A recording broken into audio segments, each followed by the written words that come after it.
বড় খবর, big breaking news. দেব অস্বস্তির মাঝে তৃণমূল ছাড়ছেন আরও এক সাংসদ। মমতাকে চরম ধাক্কা বিজেপির। লোকসভা নির্বাচন যত সময় এগিয়ে আসছে ততই বাড়ছে মমতা বন্দ্যোপাধ্যায়ের দলের ফাটল।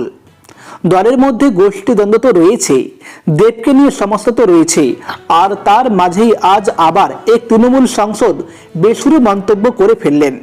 কে তিনি, এই বিষয়ে বিস্তারিত তথ্য জানতে হলে অবশ্যই ভিডিওটা শেষ পর্যন্ত দেখবেন। চ্যানেলে নতুন থাকলে অবশ্যই সাবস্ক্রাইব করে অল নোটিফিকেশন অন করে রাখবেন। লাইক বাটনে ক্লিক করে একটি লাইক করে দিবেন। আজ না হোক কাল তিনি যে একটা বড় পদক্ষেপ নিতে পারেন সেই সম্ভাবনা আগে থেকেই ছিল, কিন্তু এবার প্রকাশ্যে তৃণমূল সাংসদের একটি মন্তব্য রীতিমতো চিন্তার ভাঁজ বাড়িয়ে দিল তৃণমূল কংগ্রেসের মধ্যে। তাহলে কি লোকসভা নির্বাচনের আগে বড়সড় সিদ্ধান্ত নিতে পারেন এই হেভিওয়েট নেতা? একেবারে সংসদ ভবনের সামনে দাঁড়িয়ে এক সাংবাদিকদের উত্তর দিতে গিয়ে তিনি বলেন, আর তৃণমূল করব না। কিন্তু কে তিনি, কেন তিনি এই কথা বললেন, তৃণমূল করব না বলে? তাহলে কি অন্য কোনো শিবিরে যোগ দিবেন? তা নিয়ে রাজনৈতিক মহলে জল্পনা তুঙ্গে।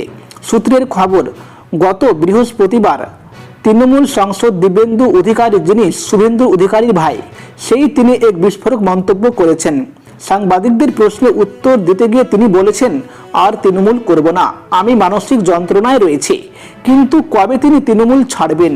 পাকাপাকিভাবে তৃণমূল ছাড়লে কি তিনি এবার যোগ দিবেন শুভেন্দুর দলে, যোগ দেবেন ভারতীয় পার্টিতে?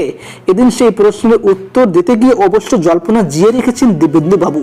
তিনি স্পষ্ট ভাষায় জানিয়ে দিয়েছেন সেটা পরিস্থিতি ঠিক করবে।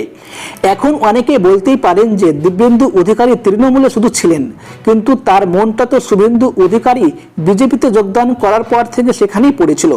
এমনকি অধিকারী পরিবারের শিশির অধিকারী থেকে শুরু করে সকলেই এখন বকলমে বিজেপির সঙ্গেই রয়েছেন। শুধু সংসদ পদ যাতে টিকে থাকে তার সুবিধা নিতেই তারা দলবদল করছেন না, এমন কথা তৃণমূলের পক্ষ থেকে বলা হতেই পারে।